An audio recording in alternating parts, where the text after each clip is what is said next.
Una nueva semana y una nueva entrega de Hablemos de Salud. Bienvenidos y gracias por abrirnos las puertas de su casa nuevamente y el estar siempre ahí, semana tras semana, a través de la pantalla de nuestro canal.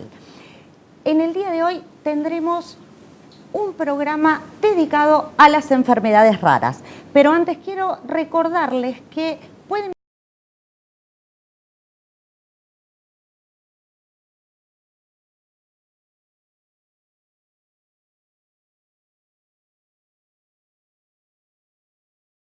que los profesionales invitados en el día de hoy respondan, así como también todos los temas que ustedes desean sean tratados en posteriores programas. Como es tradicional, tendremos todas las noticias nacionales e internacionales de la mano del doctor Bernardo Wolson. Seguimos promoviendo la diabetes, la prevención y educando en cómo cada paciente debe seguir su tratamiento. Para ello tenemos a la doctora Natalia Miranda, que nos hablará justamente del tratamiento del paciente diabético con una diabetes ya diagnosticada. También tendremos un informe desde el Instituto de Aeróbic de Débora Jurkiewicz con una de las actividades que allí se realizan. Recibimos en estudios para hablar sobre enfermedades raras al doctor Alfredo Toledo. Él es máster en gestión y en planificación de salud y también vicepresidente del Sindicato Médico del Uruguay. Lo va a acompañar la señora Andrea Falero, mamá de María José, quien padece una de estas enfermedades raras como es el síndrome de Aicardi. Como pueden ver, ya me encuentro con el doctor Toledo, a quien le damos la bienvenida. Bienvenido, doctor. Gracias por estar en nuestro programa. La verdad que es un honor tenerlo hoy aquí. Antes que nada, quiero felicitarlo. Feliz Día del Médico. Muchas gracias. En realidad, y agradecerle este tiempito que sabemos que inmediatamente desde aquí se tiene que ir volando a una actividad. No, muchas gracias, Ana María. Siempre es lindo conversar de salud. Y bueno, sobre todo de los temas vinculados con las enfermedades que hasta este momento se llamaban raras y ahora estamos como que dando vuelta un poco el término. Son poco frecuentes en realidad, ¿no? Exactamente. Eran enfermedades muy raras porque hace 10, 12, 15 años atrás, el siglo pasado tal vez, nosotros nos encontrábamos frente al paciente y no podíamos diagnosticarlo, no lo entendíamos, íbamos a buscar la literatura y no teníamos información, mucho menos tratamiento. Entonces eran realmente raras y de ahí la denominación de raras que tuvieron. Hoy, por suerte, el desarrollo de la medicina, de la ciencia, permite hablar de enfermedades poco frecuentes, como tú decías. Ya dejaron de ser raras para ser poco frecuentes, las conocemos, sabemos su nombre, sabemos qué las produce y sabemos en muchos casos cómo tratarlas. Sin duda que la medicina avanza a pasos agigantados día a día y minuto a minuto en realidad. Pero de todas maneras, Uruguay, un país chico, incluso hasta en el mundo, digo, siguen siendo enfermedades raras, poco frecuentes, donde tenemos muy poca información, no estamos educados en el tema y más que nada tampoco se cuenta con los medios como para poder, digamos, solventar una enfermedad de este tipo. Si hablamos de una enfermedad rara o una enfermedad poco frecuente, ¿cómo lo definiríamos? ¿Qué vienen a ser las enfermedades raras, por ejemplo? Lo más fácil para hacer para decir qué es una enfermedad rara son aquellas enfermedades que son poco frecuentes. ¿Por qué te digo esto? Porque tienen una variedad amplísima. Si yo digo el número, hasta nos vamos a asustar. Son 7.000 enfermedades que hoy ya sabemos que tienen nombre y que son estas enfermedades que decimos que son poco frecuentes.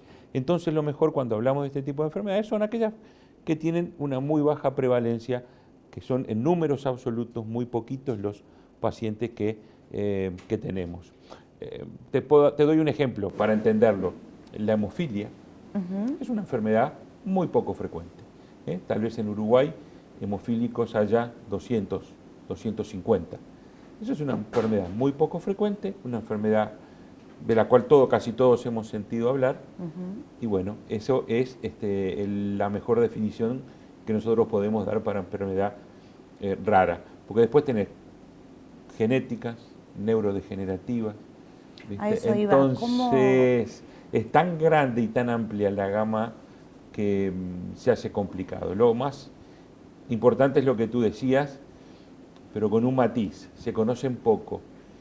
Pero no pensemos que es exclusividad de la población. Los médicos conocemos pocos.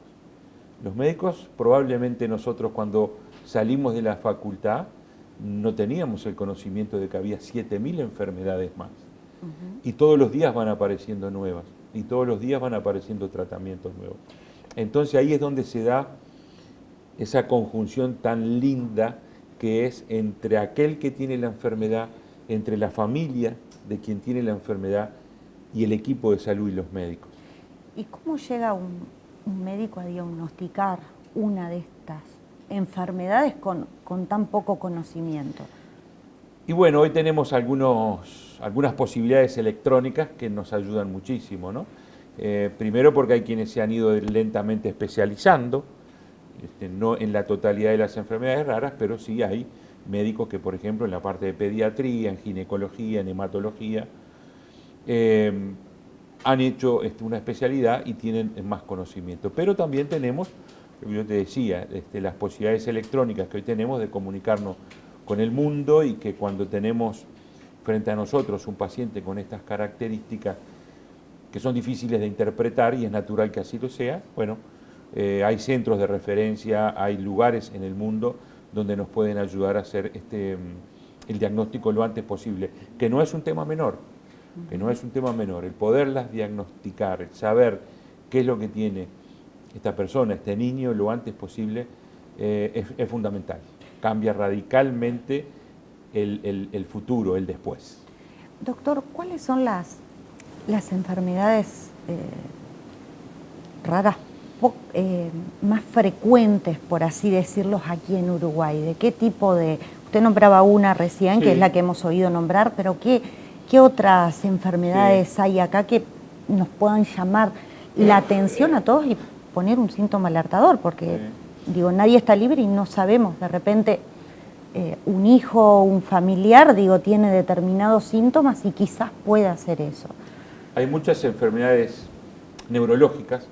A ver, por nombrar alguna que también ha sido muy conocida, el año pasado mucha gente se tiraba un balde de agua con hielo y demás, y esa era para recaudar fondos para la esclerosis lateral amiotrófica.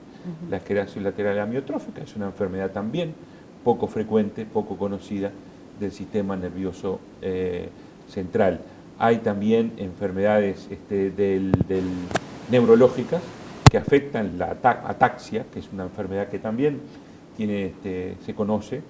La ataxia tiene diferentes modalidades y diferentes formas de presentarse, y son aquellas personas que a veces uno ve con dificultades para trasladarse, para movilizarse, va afectando los miembros superiores, los miembros inferiores y demás. Y así podríamos seguir nombrando. El síndrome de Prader-Willi es una enfermedad que se está diagnosticando bien, se está tratando. La fibrosis quística también es una enfermedad poco frecuente, que en Uruguay se hace un tratamiento y tiene posibilidades aquella persona que la padece de ser tratado adecuadamente. Bueno, por ahí andaríamos, para no nombrar las cosas que ni hablar. ¿Y cómo se manifiestan a rasgos generales este tipo de enfermedades? Muchas de ellas aparecen ya con sintomatología desde el nacimiento. Entonces allí es cuando el perinatólogo o el neonatólogo o el pediatra empieza a ver que hay un desfasaje entre ese niño, entre el tiempo que va pasando y el desarrollo. Eso, insisto, cuando se orienta bien, cuando uno tiene esa perspicacia de ver que hay algo que no está funcionando ni desarrollándose bien, es muy bueno para el paciente y para la familia. Pero allí mismo empiezan a aparecer algunas dificultades de movimiento. Los ojos son una expresión muy clara.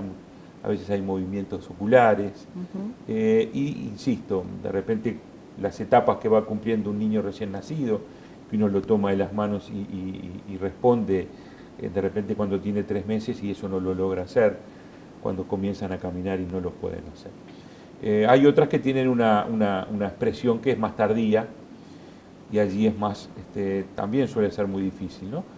Pero, insisto, la gran mayoría tienen una expresión que nos permite ya desde los primeros meses, lo cual es muy bueno, poder ir pensando, por lo menos pensando que hay algo que no funciona bien. No siempre es una enfermedad rara, ¿no? Claro. Doctor, y en el caso de diagnosticarla, como usted bien decía hace un rato, ¿qué pasa con ese paciente? Digo, porque hay muchos ítems a tocar. Sí. Está el sector social, está el sector, por otro lado, de que tiene una enfermedad que no es frecuente, sí, que hay poco conocimiento incluso hasta de los profesionales, sí, mismo como usted decía. ¿Qué hace esa persona? Y también le sumamos el factor social, de aislamiento. Todas las personas que tengan estas enfermedades están imposibilitadas, por así decirlo, parcialmente o totalmente.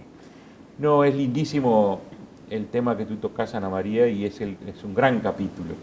Es un gran capítulo porque luego que uno hace el diagnóstico puede tener idea de hacia dónde va a ir ese paciente. Muchas de estas enfermedades generan discapacidades, pero no todas discapacidades intelectuales. Por tanto, ahí vamos hacia donde tú decías. El sector educativo juega un rol fundamental. Yo tengo que intentar que la persona se desarrolle al máximo. Siempre les decimos, basta de pobrecitos, acá no hay pobrecitos, sino que tenemos que empujar a esa persona que le tocó tener esa enfermedad para que se desarrolle al máximo y ayudarlo. Y muchas a él y veces a la familia, porque hay que educar a la familia. Y a la sociedad toda, porque a veces discriminamos mucho por una enfermedad o por una discapacidad que a veces es solamente física, pero intelectualmente esa persona nos puede entregar mucho. Entonces tenemos que socialmente y familiarmente ser mucho más amplios de lo que somos. A veces hay normativas que hay que cambiar porque la normativa del trabajo, por ejemplo, no puede ser la misma para una persona sana, entre comillas, y para una que tiene otra enfermedad. Sí, hoy por hoy están tratando de insertar en la sociedad y en el sector laboral a este tipo de personas. Exactamente, y lo mismo desde el punto de vista educativo en todos los niveles, porque hay quienes avanzan en todos los niveles. Hay muchos ejemplos conocidos. Stephen Hawking es una persona que tiene una esclerosis lateral amiotrófica. Imagínense si a Stephen Hawking no le hubiéramos dado todas las herramientas para que se desarrolle, todo lo que el mundo se hubiera perdido, por todos los aportes que él hizo desde su conocimiento y su inteligencia. En el ámbito deportivo tenemos ejemplos muchos. Hay un nadador, creo que se llama Phelps, tiene 6 medallas de oro olímpicas nadando, tiene un síndrome de Marfan. Si su familia hubiera dicho lo que habitualmente se hace, pobrecito, está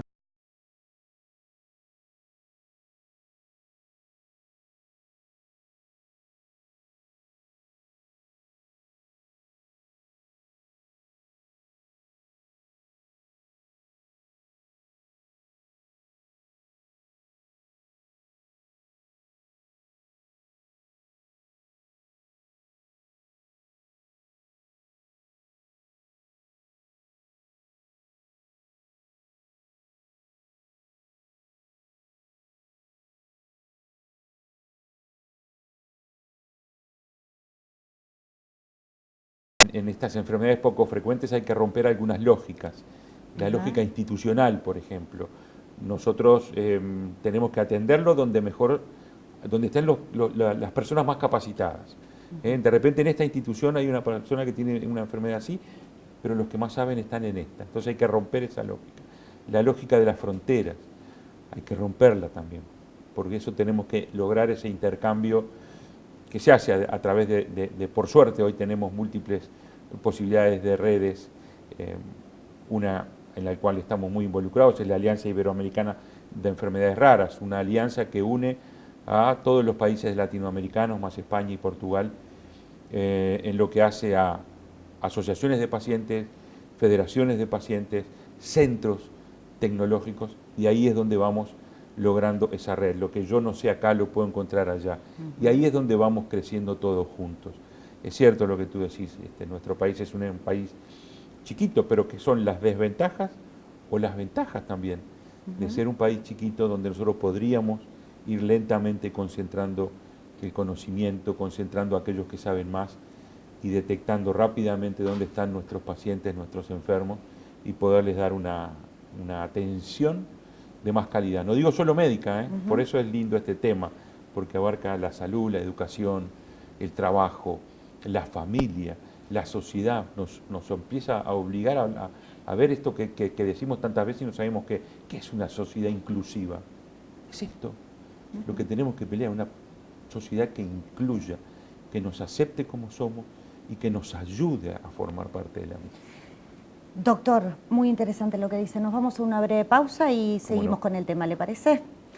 Nosotros nos vamos a una pausa y enseguida regresamos con el doctor Alfredo Toledo y se nos suma la señora Andrea Falero.